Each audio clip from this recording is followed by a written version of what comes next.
And welcome to episode 337 of the Should I Play This Game podcast for this May the 4th. Get fucked with you.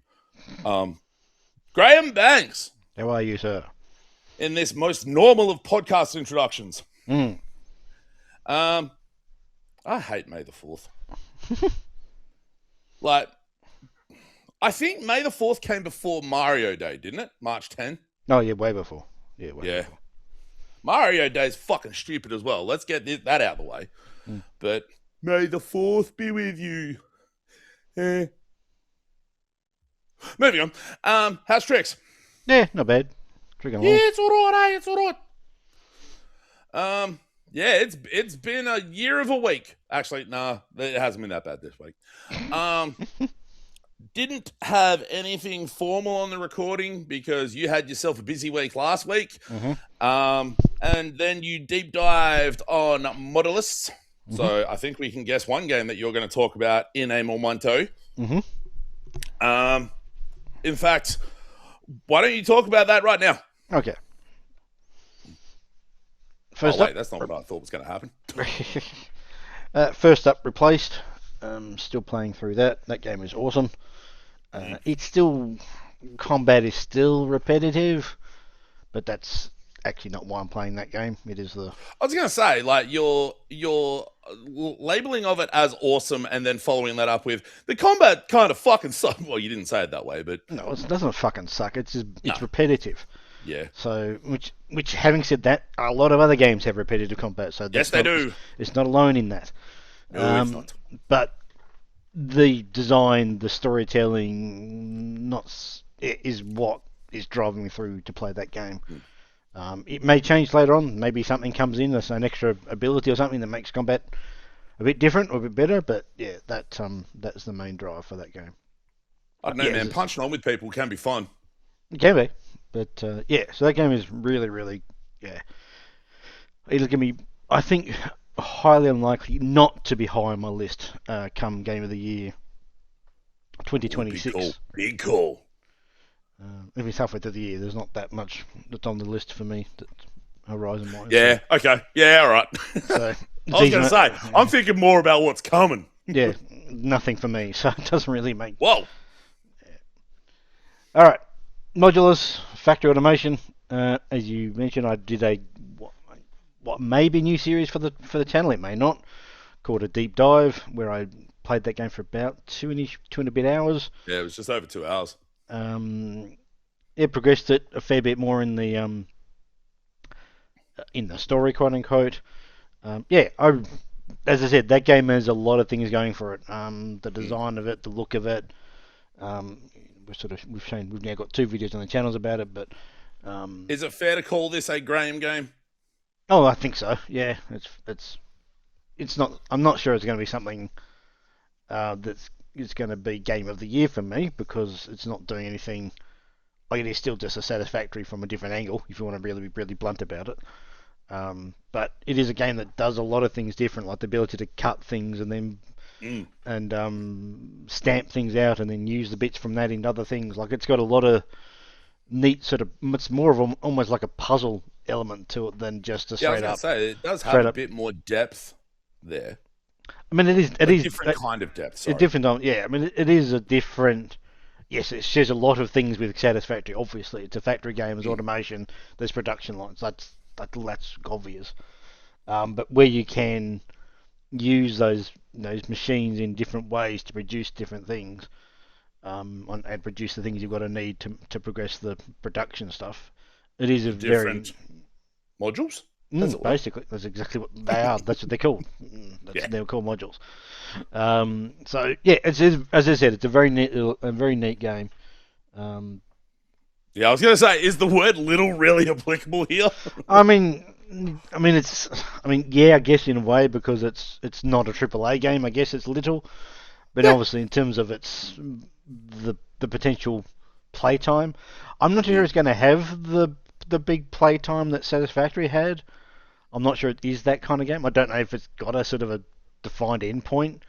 You're like And 2,600 hours on Satisfactory. I don't know if that's a fair comparison. no, but what I mean is, I don't think this game is going to have that kind of longevity Yeah, because okay. I don't know if it's got like you can play through the story of Satisfactory, quote unquote, and keep playing it because Yeah. there's stuff you can do. I'm not sure of if once you've completed the missions or whatever the hell their sort of progression they're calling it. The campaign of Modulus, Yeah, what's more to it? what's Yeah. more to it than there is a sandbox mode, sure, but again, what are you sort of doing in it? Yeah, it doesn't seem like it'd have much point if you're not like doing the active put this together to Yeah, satisfy this objective. yeah, Whereas and Satisfactory, you've got the whole yeah, factory. yeah. So it is a little bit different from that perspective, but Mm. yeah, as I said, an awesome game. Again, that you've been played a bit of is Keep on Mining Worlds. I Fuck yeah. jumped into this just after we recorded. I think maybe the day or two after we recorded last time. Um, yeah, this game is neat. I mean, there's a lot. There's it's not it's not the how do I describe it? It's not the idle game that I kind of thought it was to some degree. It's not, no, it's not as idle. As it sort of as it kind of implies Mm. with these kind of screenshots where things are just flying off the screen and you're not actually doing anything, but you actually are doing stuff. So I've only It's played way it more for incremental than it is idle. yeah, it's definitely got incremental aspects for sure. So you can see on this particular screenshot, Steve has played this before, so this is not I'm treating a Roll Grant here, so Spoilers. um, but yeah, so you've got a whole bunch of you're basically mining a Yep. a is it like a 10 by 10 grid? I think it's 10 by 10 little grid there. The grids start really small in Oh, worlds. that's right, they do. Um, That's right, they do. Yeah, so the early grids are like borderline 5 by 5 or 6 5 by by 5, 6, 6 and by then they 6. get Yeah, 15 to 20 by 20 odd. yeah, okay. And essentially you've got you're just mining the resources on each block or on each island or whatever. You're From just hovering the mouse over to do so. You're not yeah, clicking. You you're don't not have to clicking. do anything Yeah, like you're that. not doing anything like that. You're just literally saying where Yeah. they want the game to actively mine. Mm. And you've got essentially not weapon upgrades, but you've got some pickup upgrades. You've got abilities Yep. that the thing can do. You can do things quicker, do more damage, that kind of stuff. Have quicker refreshes between the strikes that it does, all that kind of sort of stuff.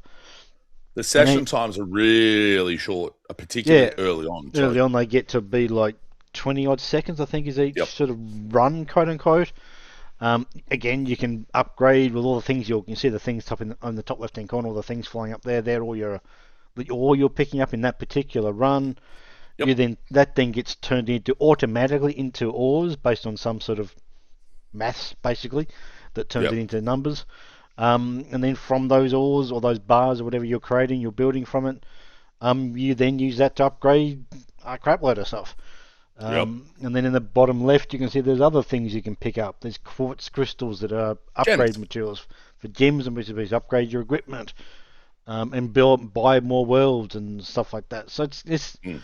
it's incredibly simplistic game. Don't get me wrong. Mm. Yeah, it is. In terms of what you're doing, but when you go, oh, okay, I've got 1,000 of these or 200 of those. What we don't have in here? Do we have a? Yeah, that's basically That's a much bigger version of the skill tree. of the The skill skill tree trees. starts really small. Yeah, it does start really small. Across the top, you've got the skill tree worlds where you can go and buy more worlds. And as you buy the worlds, they change the environment. So there's the Yeah. desert-based world Oh, you've the got. cactus are great. The cactuses are great because again, you've got things in the world that help you. Cactuses basically shoot out little water darts or something that Yeah, the spines. And they break rocks. break rocks for you. So you've got that across the top. The anvils where you upgrade your weapon, but I don't. Here's The here. pickaxe. The There it is. pickaxe, there it is, there to do more damage, and again using those gems and stuff to upgrade its, potential, its stuff it does. And they each have their own equip bonus as well. Yeah, so if you come back to here, you see you've got when a bomb spawns, it has 3% chance to spawn another, like that sort of thing. There's little buffs and stuff you can do. You then got the market, which I was clicking on a second ago, which allows you to go and buy more buffs effectively. Yep. and upgrade them to be more powerful, etc., etc.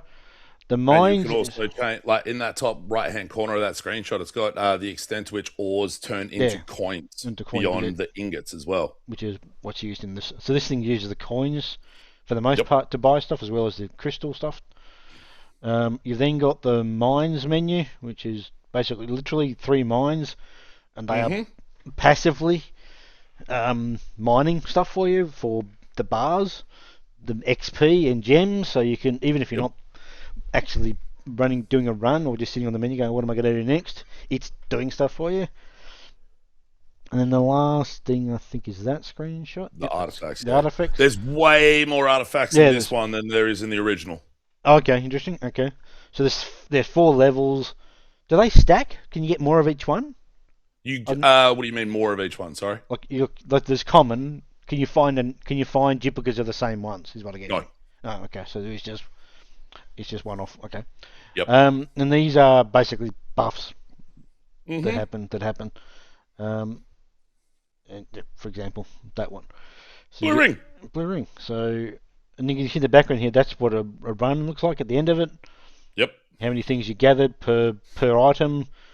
XP you gained, because there's also XP, because if we come back to, which screenshot was it, that one, your skill tree is where you're spending. You have levels to be able to get these things. Some of these items you can upgrade multiple times to 4 or 5 levels. Yep. Of course, they cost more as you go along. Yep. So it's And go back to the world's select screen for a sec. which is that one there.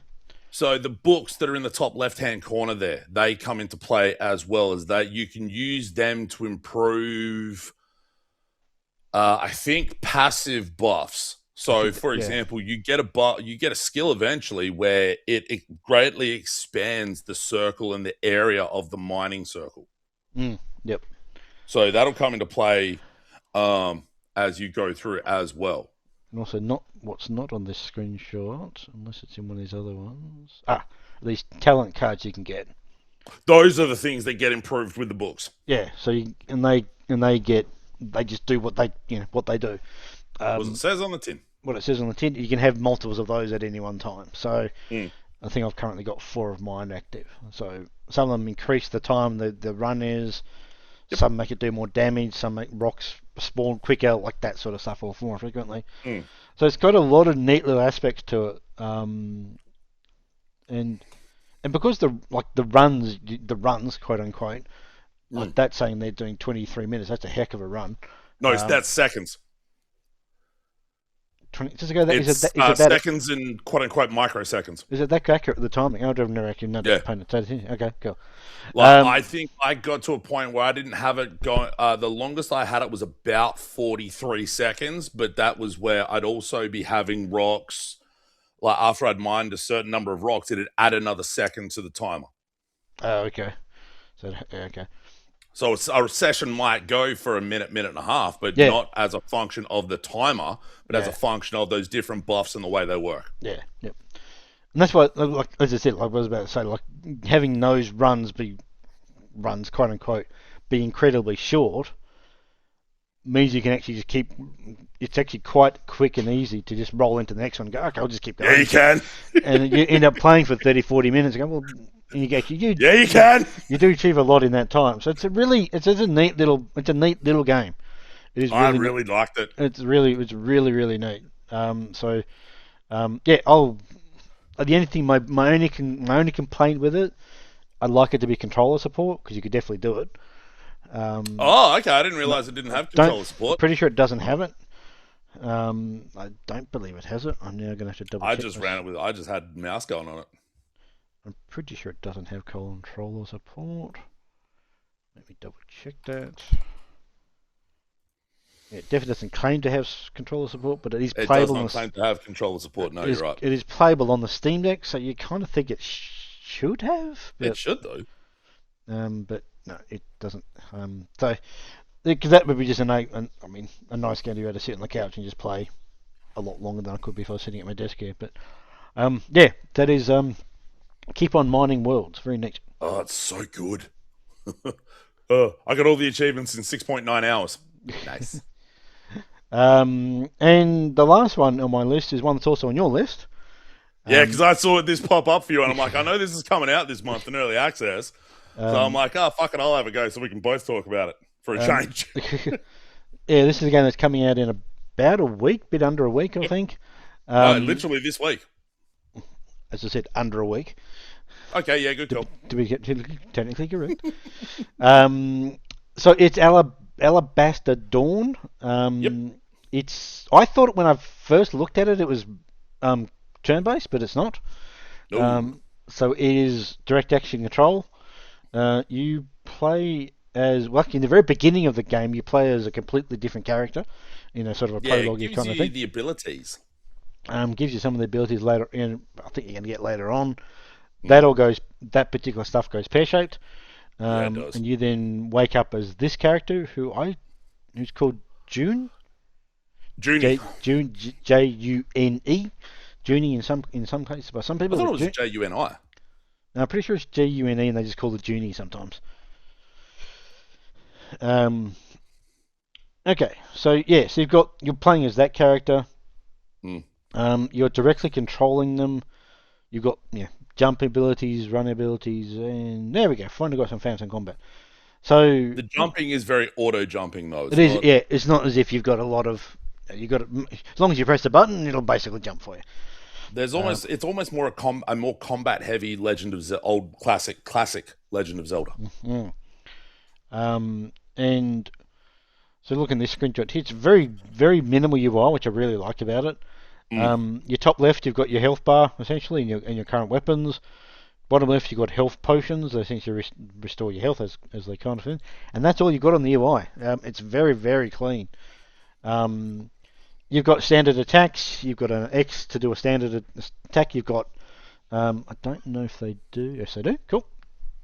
You've got a skill tree, as you can imagine.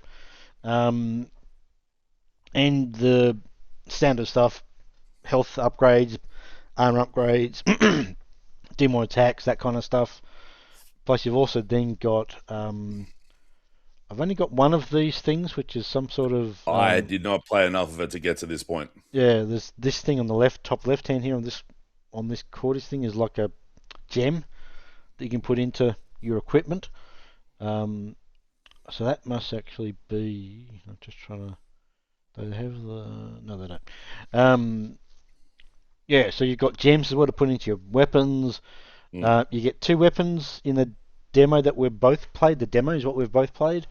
Yep. You get a sword, which you can see in the screenshot there, has been wielded. You also get a crossbow. Yep. And crossbow is what you defeat floating or flying enemies and also enemies that are up high. And you've got a bust for that, like you've got charge attacks and automatic shooting stuff that is not as powerful but still gets your way. You've got a I never dash. got to the auto shooting part. Oh, it's one of the skills you can get for the weapon. Oh, Yeah, I literally beat the boss, purified the nest thing, Mm. and then I'm like, and then she passed out. I'm like, okay, that'll do. Yeah. I actually thought that's where that demo is going to end, but it does play a bit longer. Yeah, so did I. So yeah, so essentially the setup seems to be that in the beginning, sort of Fallout style, they're all under underground shelters for Yeah, something attacks them or something happens. They it's all like go an to apocalyptic level event. they go to all these underground shelters. They then get they're not even released from that. The chosen ones. The chosen ones are fighting from out of that, and then the last minute, all their weapons just literally disappear from their Yeah, hands. the gods just like, hey, check this out, get fucked. And then they'll die. And you then wake up as this character, and you weren't one of the chosen ones. You're an outcast or something, and Chosen so outcast. yeah. So there's an interesting bit of a story stuff there. It's all told through story dialogue you're reading. Not a lot of reading. It's actually not too bad than what I played of it. Like you play an RPG like this, you can reading an awful lot, but I think they've actually got, from what I was playing it of this little bit, the amount of dialogue you're reading is actually pretty It's manageable. pretty minimal, but I still didn't really dig the story. The story is not particularly much to it. There's no doubt about it. Yeah. Like it's fairly, It's world-ending very rote. event, very world-ending event, and you've got your one person come back to fix everything. Like that's pretty tropey. The chosen one. But She's Neo. but it does look really neat. Like the art Yeah, it style does. is really neat. It looks pretty good in motion. Oh, you can play this. Very high frame, very high number of frames on movement and stuff like that. Yeah, the interesting thing is I did a recording of this as I was playing it just in case I wanted more screenshots for it. Just got a bit of attention. OBS, you've got the game capture as an actual thing you can do. It couldn't capture this game. I had to capture it as a window because it's a Chromium based game. So I don't know. Oh, okay. So I have that happen occasionally when I'm doing the streams. Sometimes, because I just default to just whatever comes up on the primary window because it's just easier that way. Sometimes games won't capture like that, even though they're displaying perfectly fine. Yeah, and if I click out of the game window, it'll show up in OBS. Yeah. I'm like, fuck this. So I just do it through the game capture. Yeah. So it's the opposite issue. So yeah, I don't know what exactly that means. I've not looked into that yet, but that's an issue. That's something that OBS displayed on its little thing. So this is a Chromium-based game, and you can't capture it. You've got to use window capture or whatever. So okay, captured it okay, but yeah. So that was interesting with that bit. But yeah, it's a really neat little game. We're obviously going to get to our upcoming games for May in a moment. Crosscode, their last game? No, I didn't. No. Nah, neither did I. So this, is this from? I look at the store page. It's like 30 to 80 hours. I'm like, holy fuck! Number one, that's a big fucking difference. Yeah. And yeah, so this is from the developers are called Radical Fish Games, which is a neat game name. Very good name. Good name. And they have made in the past. Crosscode is the only other thing I think they have. Crosscode is. Oh, I actually got that. Crosscode. You are correct. Which is out 4 years ago. No, nearly 6 years ago. Back in 2018, so it's been out for a while. That game very popular. That a lot of people do like that. There is a game that's very similar to that as well that I think Arc put out. Arc System Works. Not that that's relevant at all, but yeah. The combat is quite simple. How did you go with the dodging and the parrying? Yeah, didn't do much parrying, if I'm honest. It mentions that in the various like these buff things here. Combat tutorials and stuff as well. Like there's a plant that shoots a big fuck off seed, and you parry that back at it to make it vulnerable. That did that okay. That stuff was fine. Missed it a couple of times, but I got the hang of that. But there's not a parry in actual combat, like in direct enemy combat, is there? I use the same thing, I guess. Use that same shield thing. Exact same. It's just you're timing it. There, a lot of the attacks aren't as telegraphed as that plant shooting that big seed is. Yeah. It's more like it's a lot. Timing wise, you're probably going to be better off dodging, particularly if you're not used to the very specific timings of a parry function from other video games. But yeah, it's perfectly fine. The combat is perfectly fine. Quite simplistic early on in what I played, because it's literally just mash the X button. Yeah. But you can't just mash X. You have to dodge a little bit. You can parry. Particularly when you start getting. And you can get overwhelmed if you're not paying attention. You can get overwhelmed. So absolutely, because they'll chuck different types of enemies on screen, so they don't all have the same parry timing, and it's fuck you. Stupid wasps.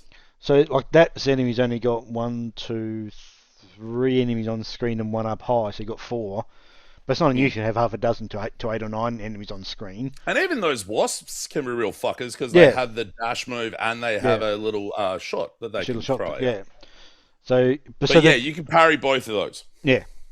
So you can see underneath of the, if you're watching on the video version, there's a little yellow triangle under each enemy that's floating here.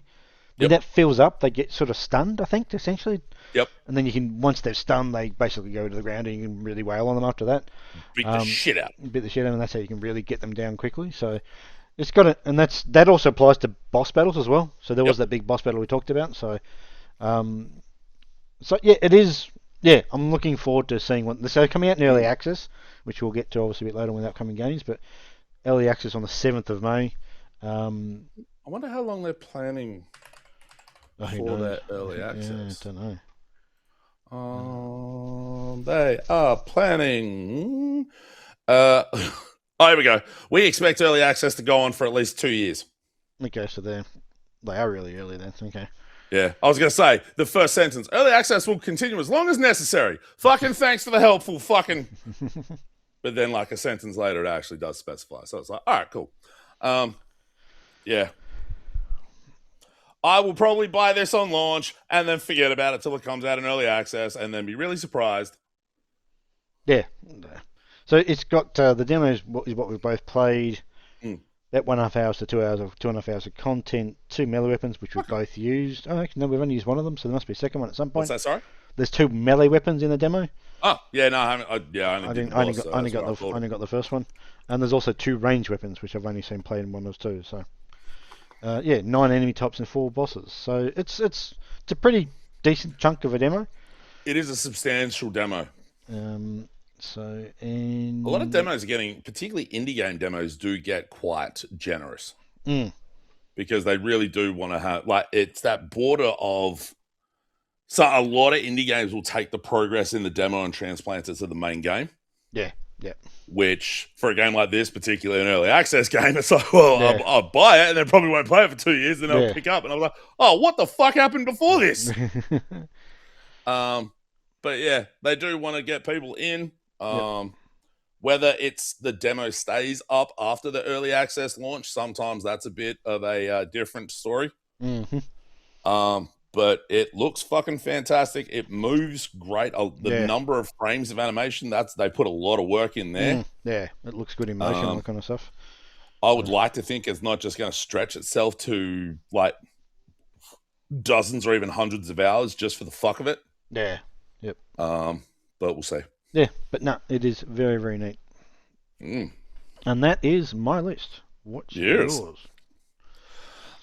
So those who may have tuned in, so I didn't know until after you recorded it that you were doing the deep dive on Modulus. So I was like, fuck it. I'm bashing my head against this last boss, what I thought might have been the last boss in Neo 3. So I fired up the stream. Averaged a death every 2 minutes, 60 deaths, and the very last attempt, I'm like, I'll make this the last one. And I'm like, how funny would it be if we actually finish it this time? And that's exactly what I did. That last boss was a real fucker. But yeah, I finished Neo 3 at this point in time. I could start New Game Plus, but I've been fucked by that with some Souls-likes and DLC. So I'm holding off on that for now because I did buy the expensive digital edition that has the season pass, and there'll be at least 2 DLC, I guess, for lack of a better term, chapters added. It's a very good one of those. I really liked it. Mm-hmm. The open world is neat to get around and explore, and it's really fun to do that. And it is kind of a map game, particularly once you unlock and uncover all of the secrets once you hit that exploration level 4 for the areas you're in. Mm-hmm. It's not the only way to be successful because there is an extent to which the open world variant of Souls games actually ends up making them take 2 to 3 times longer to finish. Elden Ring was 120, 130 hours for me. This was just shy of 74. I was going to try and finish it in 69 again, just to go, nice. But didn't quite get there.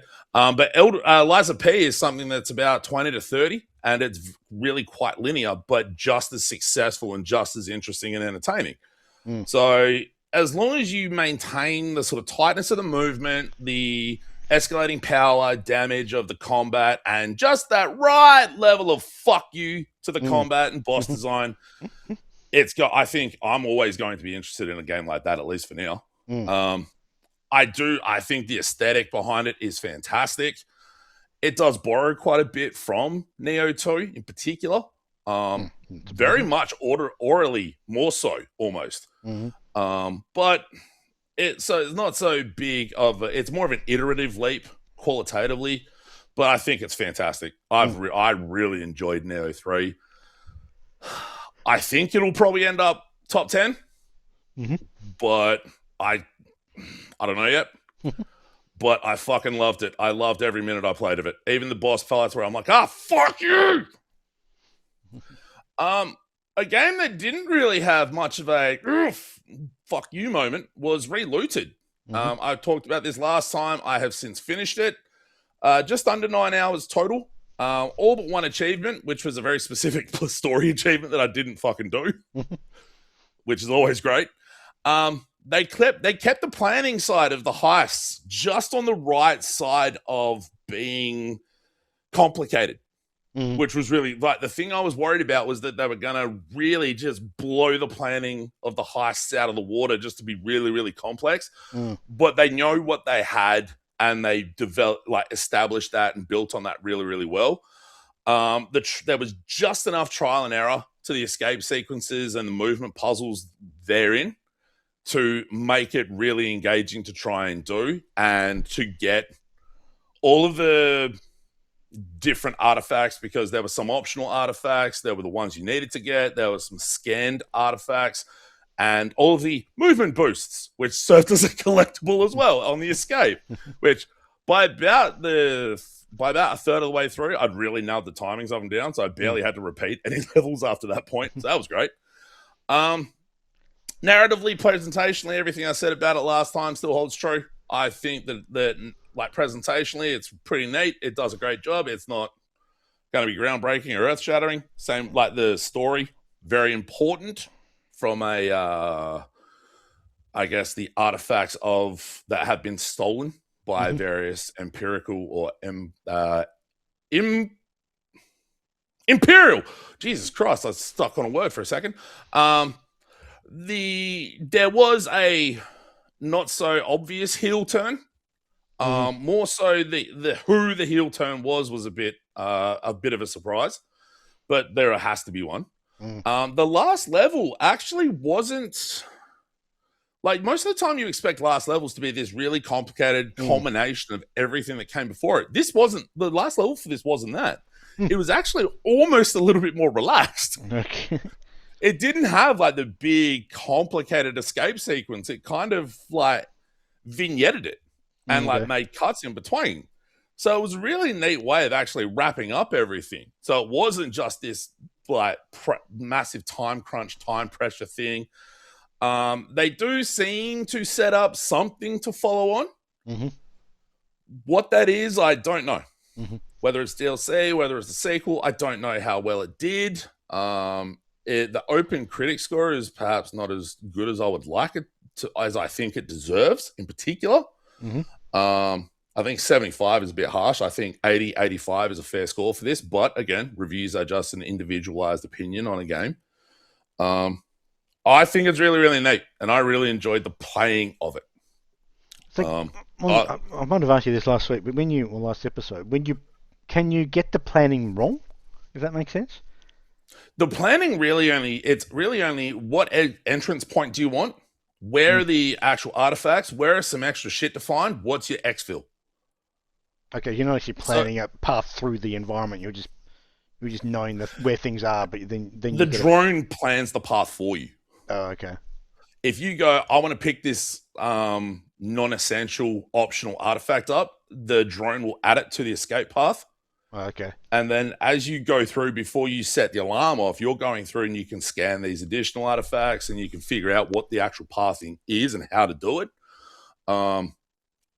So by the time you go, right, it's go time, you set the alarm off and then you do the rush and then you can go, oh, fuck, I fucked this up, and just go back to before you set the alarm off. So the trial and error... You can reset it effectively. If there's no fail state per se, you just rerun it until you get it right. Okay. The fail state is, oh, fuck, I got caught, and then it just respawns you at the checkpoint before the alarm. Yeah, okay. So it's actually really quite generous. Some people might claim, it's too easy, but sometimes it's nice to not just have something beaten over the head. And I like the way it moves. Like the parkour elements, there were some spots where it's easy to get hung up, or the timing on the speed boost I found initially a little tough to nail down the specificity of it. But once I nailed it down, I had it nailed. It's just more the there's an element to which, particularly the voice acting and the dialogue, is a little rote, a little stereotypical, a little obvious, a little baseline. But otherwise, everything else about it I really enjoyed. Yeah, I think it's well worth people playing. Eugenics is a game I have spent quite a bit of time playing this week. I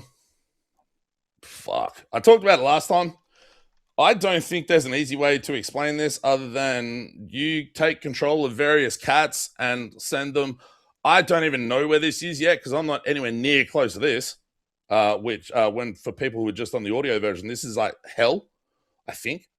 Nowhere near that. Basically, you have a bunch of cats rock up, and as I mentioned last time, yes, there is a very brief graphical presentation of the cats doing it and kittens being born.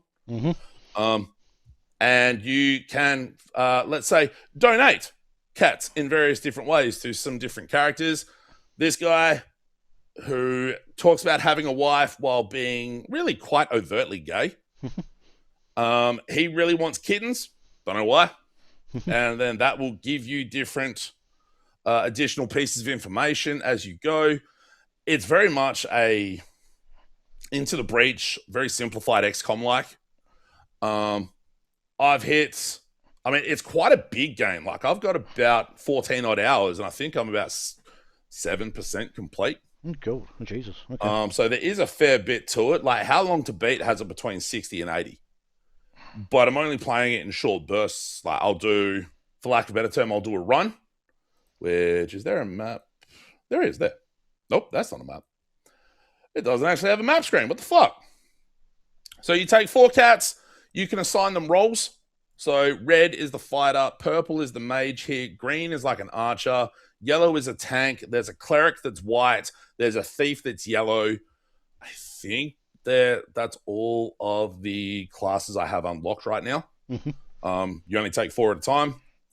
It's a pretty typical roguelite or roguish pathing. There's a normal way and there's a hard path that unlocks for you after a couple runs. When you get to the end of that track, you can either go home, or if you have available, you can go to a different area. And there is a split where you can go 2 different paths, one through sewers and caves, which then is a finish. And then through junkyard, graveyard. And I got to the end of the graveyard last night, or on Saturday night, once. And I got fucked by the boss, but whatever. So there's still a lot to uncover, but for me, it's like a full run through 3 of those environments at this point is like 45 minutes to an hour. So once I hit one of those, I'll do some cat management back at the house. I tried clicking on the call to open that. That was clever. So oh man, this dude's got 24 houses. What the fuck? Oh, I got 1. Well, apparently I've got 2. But yeah, you can pick your cats up, and if you really are feeling like a dick, you can you hold them and you go fling, and you drag it in a diagonal direction upwards and let go, and it flings the cat. And they've gotten a massive number of people to just record meows. I haven't looked at the full list yet, but I know it's very long. But yeah, there's a lot to it. I'm just going to keep chipping away at it. I think it's really neat. It has reviewed incredibly well. It's one of the highest reviewing games of the year so far. I'm nowhere near the point of being able to tell you whether it's deserved or not. And as you can see on the achievements, there are 281 of them. So I've got a fair whack of time before that. But I think it's really neat. I'm going to continue playing it. Something I don't need to continue playing because I finished it in like a day and a half. The Spotter Dig or Die. I tried playing this on a stream. It made OBS crash. I don't know why. It had something to do with one of the browser sources, so I don't know if it was the lower third or something else. So I just played it outside of that. You're digging a hole. And you find a bunch of trash. You sell the trash. At nighttime, zombies or mutants get up and try and come and mess up your stuff. I don't know why. There is a skill tree. It's relatively long. Mm. The shooting feels good. You do get this car here eventually, which you can drive it during the mutant fight part, but I never did because I never needed to. And there's a bar about 10 meters down called the Rat's Ass. So you get like the. You never played a game about digging a hole, did you? No, I did buy it, and I did play it very briefly, but no, I didn't actually do much. Didn't This is a game about digging a hole plus direct control tower defense to an extent. The digging hole good. That's what I was just gonna say digging hole's good and then just move on, but then I'm like, nah, I got too carried away talking already. It's really good. They're apparently doing more content coming in May. I have finished it. There are a few achievements I did not get. During the day, sometimes aliens will try and kidnap your dog. That happened to me, and the aliens haven't come back, so I can't get my dog back. And for some reason, anytime you're wandering around, you can just press the right mouse button, and dude will just pee. Okay. So there's an achievement for a golden shower. But yeah, so basically, this doesn't. The main governing parts are your stamina, your health, and the time. The time moves fairly quickly, so that's pretty neat. But like every time you run out of stamina, you need to go get more beer. You drink beer, you get back down to digging. Then you sell the stuff that you pick up, which again, inventory space is fairly limited, particularly early on. So you're only digging up a small amount. Only 3. There's XP. No, there's not. It's shit. What is it? Alloy, I think. It's some metal, gold, and diamonds. Diamonds you find really far down. And you use those to improve the turret, improve your base for auto guns, or to give your character more inventory space, a better drill, or a better shovel. And things that make the digging or the shooting just better. So what's the objective? Digging a hole. You're not doing it for any purpose. So there, to say any more than that actually gives away the end. Okay, fair enough. And in fairness, the end is fucking ridiculous and kind of fucking stupid. I'm not going to say any more than that. No, that's all right. I mean, if you can't spoil the there game, is an end point. If you can't tell the game story without spoiling it, no, don't. Yeah, don't. Not that I'm gonna play this game, but like it's tied to the upgrade stuff because there's various tiers. You go through different tiers. You can see on this screenshot here, this part that's grayed out. After a while, obviously, you unlock the tier 3. You go through tier 4. At tier 5 is where you set up the end game mode. Gotcha. I see what you mean. Yep. But like I said, the event that ends the game is fucking moronic. But yeah, I really enjoyed it. I really dug it, if you will. I mean, let's face it, that was there to have the door closed on it. Something I did not dig so much, despite the positivity of the reviews. It doesn't have an open critic cumulative score yet, but the reviews that are on the internet for it are quite positive. Myth Match. It is a match 3 / cozy management game. It sells itself as a town building merge game with an anti-capitalist story, telling a version of the myths of the Greek gods. Only all of the dudes are fucking assholes, and you are aspiring to be the god of the hunt. You're Artemis. Old mate Hermes here is a fucking prick. More so than anyone else.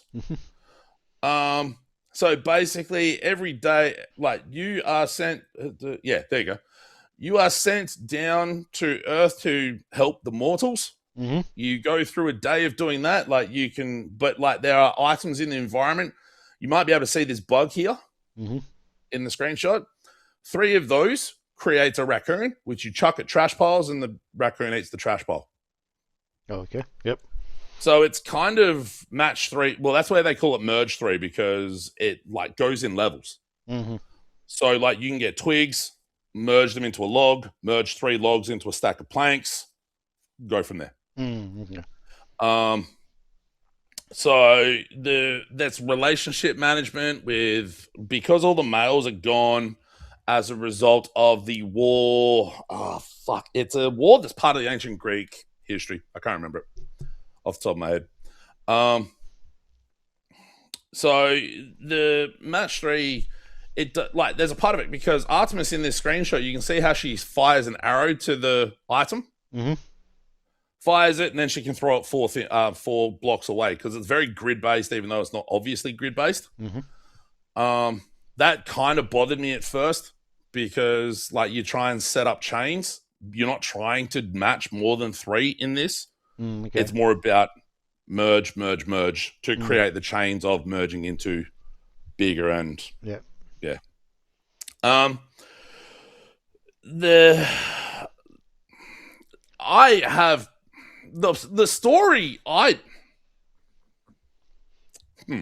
to say this?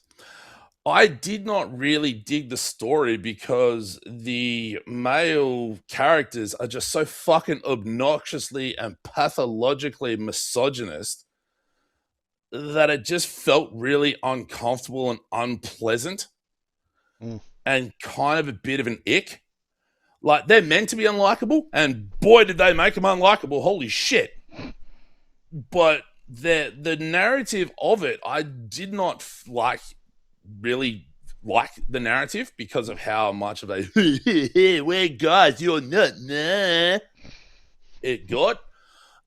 It also has the survival element of, hey, here's a house, combine these things, bring the ingredient over here so we can actually finish making the house, and it just gave you a lot of those. So it's kind of the survival match 3. It's Stardew Valley if Stardew Valley didn't have you growing plants, instead just throwing shit together to match them. And I fell off Stardew Valley, much like I fell off this. I think if you like that cozy sort of environment, so here's the grid. If there are 3 goats together like this, they don't auto-merge. You pick one up and chuck it back down, it'll merge into a snake. Okay. Don't ask me how that works. I don't know the logic on some of the combinations. If you like the coziness of something like a Stardew Valley, you will probably love this. I thought it was a bit too low-key. I didn't feel much of a desire to go back to it, so I've uninstalled it. There we go. Screamer! It's not even a remake. So Screamer was an old PC arcade racing franchise back in the 90s. They brought it back in 2026, made it anime as fuck. And then the campaign is basically a fucking visual novel that is set. None of these screenshots do anything to show you actually anything from the campaign. The campaign is basically a visual novel where you have a driving event or race of some kind every 5 minutes. It's incredibly stylish. It looks fantastic. It's set in the future, so everyone's speaking different languages and understands each other, because of course they do, because they all happen to have neural implants in their temples that help their universal translator. And the mechanic made one so that he could understand his dog, who's a really cool corgi. There's $100 billion illegal street racing tournament that you're not allowed to have guns at for some reason. It drip feeds mechanics to you. Like, there's a part where it gets combat racing. In the hour and a half-ish I played of that, didn't come close to it. Okay. It's also hard to tell who the protagonists are, because there's fucking 4 of them. There's 4 different stories going on at once. You're getting different parts of that story. It's like chops and changes, and it just doesn't know where it wants to tell the story. They had 4 stories. They said, fuck it, let's tell them all. Very much like inertial drift in its driving. Right trigger, accelerate. Left trigger, brake. Left stick, steers. Right trigger, drifts. So very arcadey in that fact, although they didn't really teach you how to use the brake, because you drift, most corners you can get around by drifting and not letting go of the accelerator. And the couple times I think I remember hitting the brake, trying to like slow down a little bit, it completely fucked the drift up and made me go way slower. So I just didn't bother until I hit a right corner or a right angle turn, and I didn't know how to deal with it until I just slammed on the wall. There is a semi-automatic gear change where you use the left bumper to change gear and then you turn it into a boost. It does some. It's got a really great look. There's a corgi that can drive a car that self-destructs and then reanimates. So that's fucking cool as shit. But everything about it, like all the unique parts, are completely fucked into the dirt by the visual novel. And just bored the piss out of me. So I'm not going back and playing any more of that. I put just over an hour into Resident Evil Requiem before we recorded. So I finally have started this. You start off as Grace Ashcroft, who is this young lady here. Seems to have some sort of anxiety disorder. She's an FBI analyst, in case you couldn't tell by the clusterfuck her desk was. You know how when they play I think the analysts thing, I think the bigger indication she's FBI is the badge on her chest. That helps, but the analyst part was more the clusterfuck. Okay, gotcha. You know when you get the analyst person in like your police procedural and their desks are a mess and they can't communicate with people? That seems to be Grace. She's one of those. Okay. One of those. Yep. So the chief of the FBI goes, I need you to go to this hotel. I know it's where your mum was murdered, but I need you to go there. And I was like, fucking hell, already setting her up.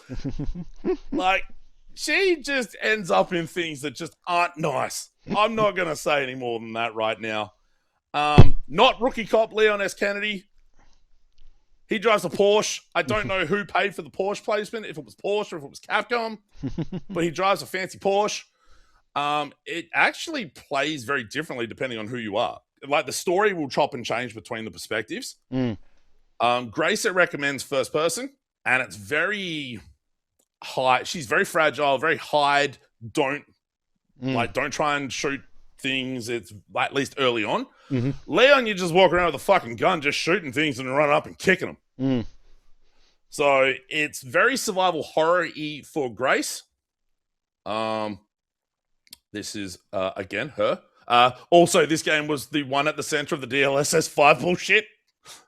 But it looks fucking phenomenal. I will say that. I've got everything cranked up.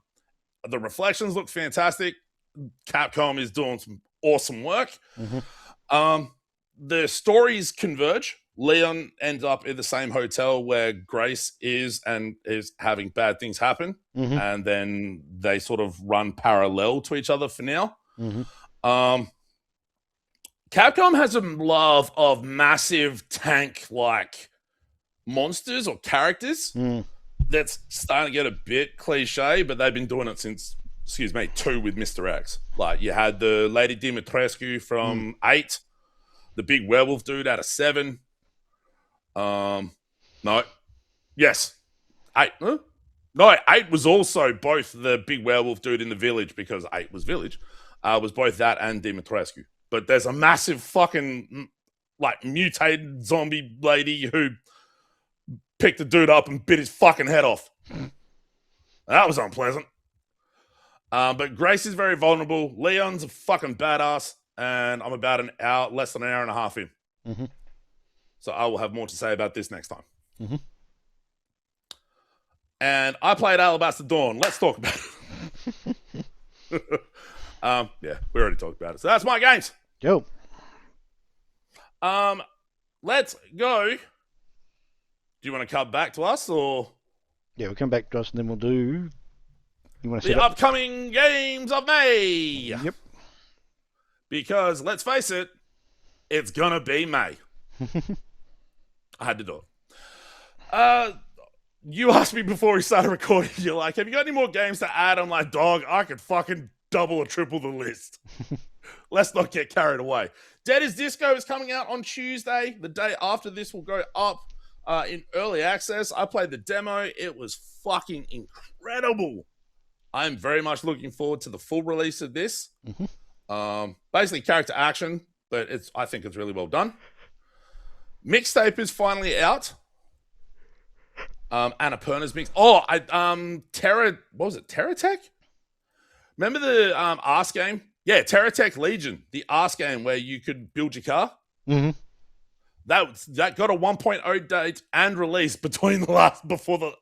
the last podcast. So that's not here on either of these. It was the very last day of April, the fuckers. Alabaster Dawn's early access, 7th of May. We've already talked about that. The next supermassive game, Directive 8020, comes out on the 12th. Aphelion, which was the Don't Nod game that came out a week ago, that didn't land very well, so hopefully this does better. Supermassive did really good work on Until Dawn. I haven't played any of the other ones since Until Dawn. We'll see. Clockwork Ambrosia is a game we did a checkout of. And it was a game that was coming out last month. And now it's not. Because it's coming out this month. We're getting fucked on these delays, Graham. Call of the Elder Gods. The follow-up to Call of the Sea, which you have played the demo of. I imagine you are very looking forward to this. Yep. Wonderful. Outbound is basically kind of cozy Pacific Drive is what the vibe I get from this.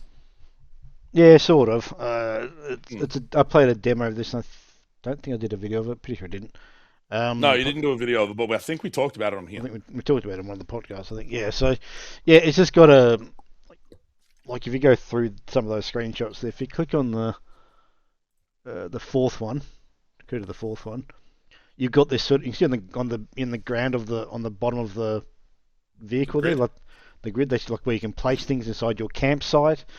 And you're just going around finding materials to upgrade the campsite and do stuff like that.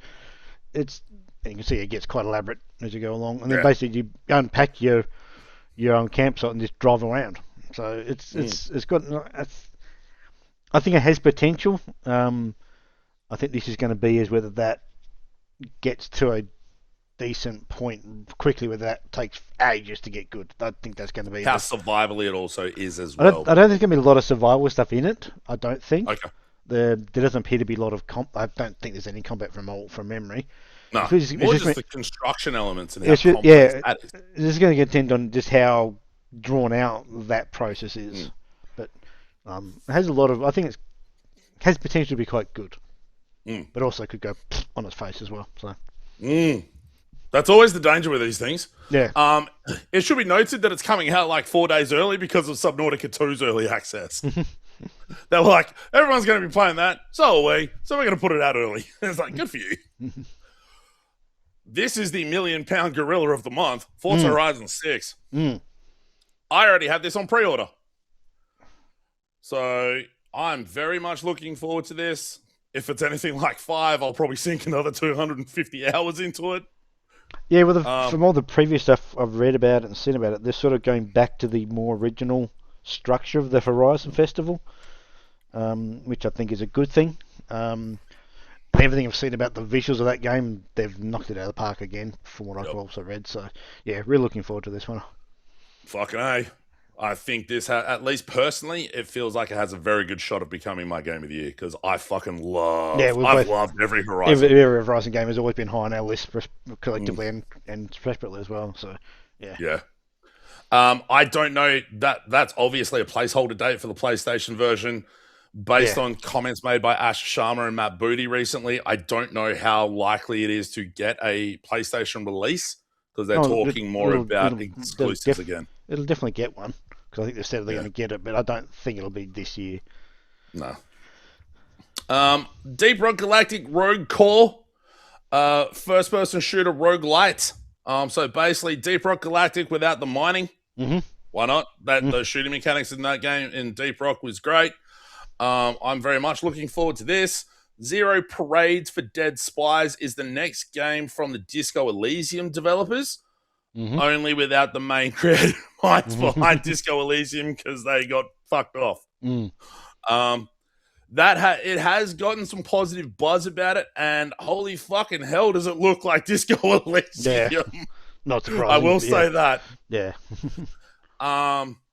I've been trying to think about why Esoteric Ebb didn't work for me, because that was a lot of reading, whereas Disco had a bit more beyond the reading and the inner monologue to it. And this seems like it's going to be doing some of that. Espionage RPG, a brilliant but tormented operant. So we'll see how that plans out. This almost has no right to be on a list because fuck Bubsy, but I played the demo of Bubsy 4D and it's surprisingly good.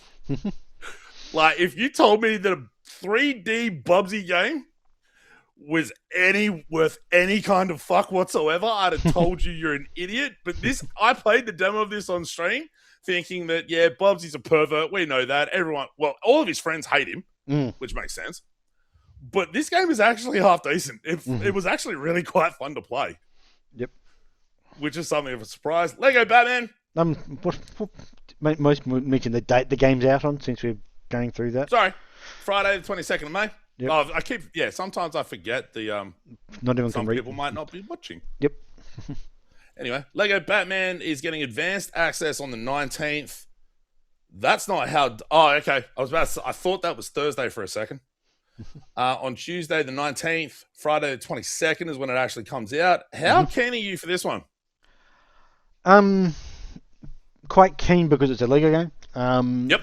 But I don't necessarily fully buy into the non-parody stuff that, like, original games they create, like the Batman ones, are good, but I prefer the ones where they're taking the piss out of the original IP and stuff better. So it's up in the list, but it may not be it's probably a wait till the game's on sale kind of a thing and buy it then rather than a day one purchase. But it's something I'm looking forward to play.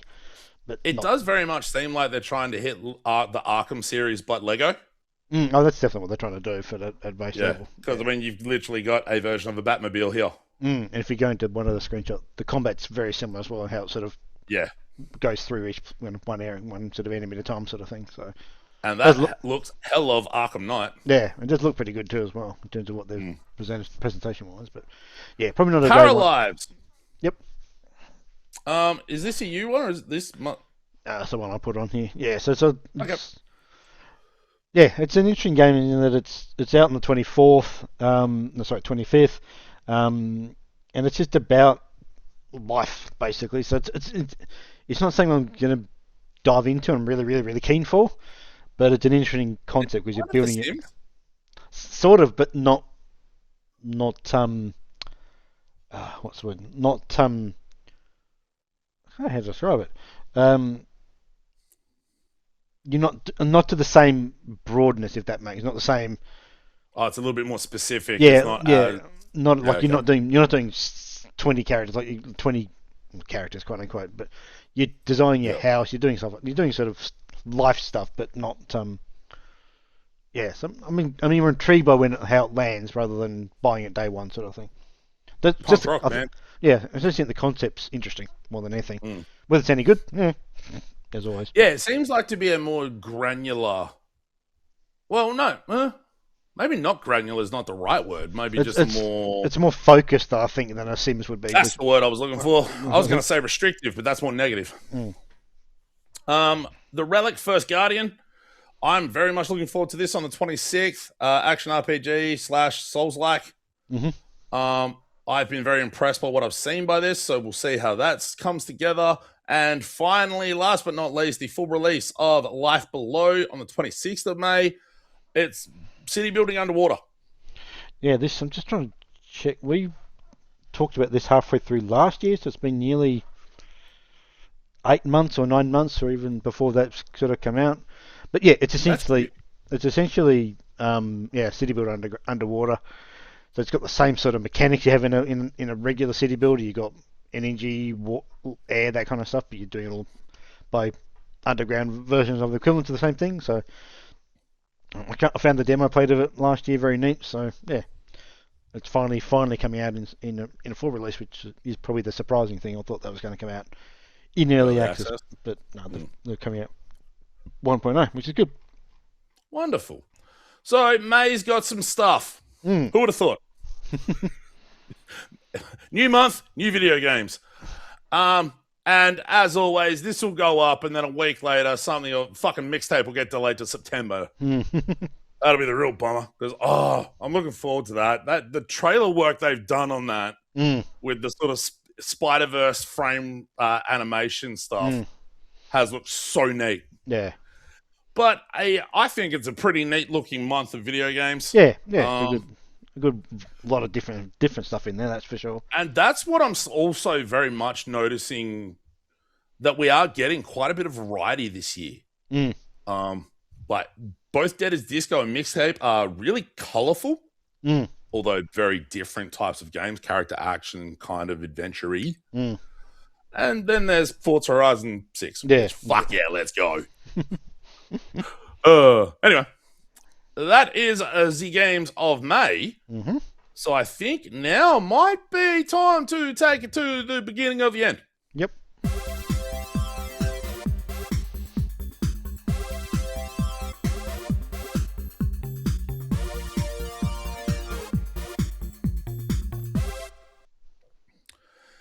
It's the beginning of the end. We have a YouTube channel, youtube.com/@shouldiplaythisgame64, which if you're not watching the podcast there and you're listening to it through your podcast app of choice, what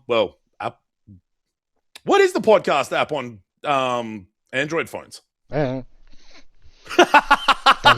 don't have one. I don't have one, so I don't know. Neither do I. I have no fucking clue. I'm sure there's multiples you can choose from, I'm guessing. Yeah, probably.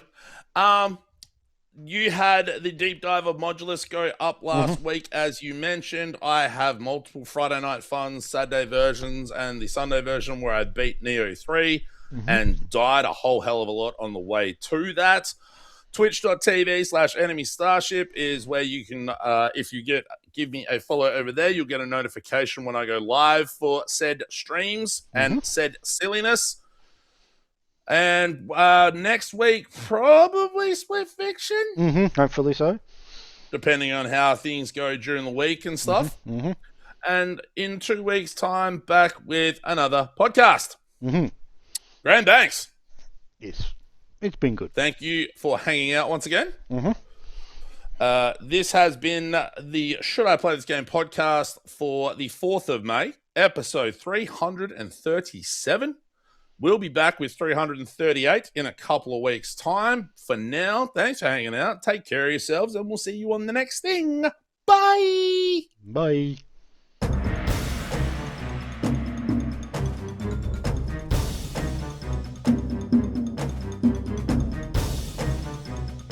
Oh, there it is.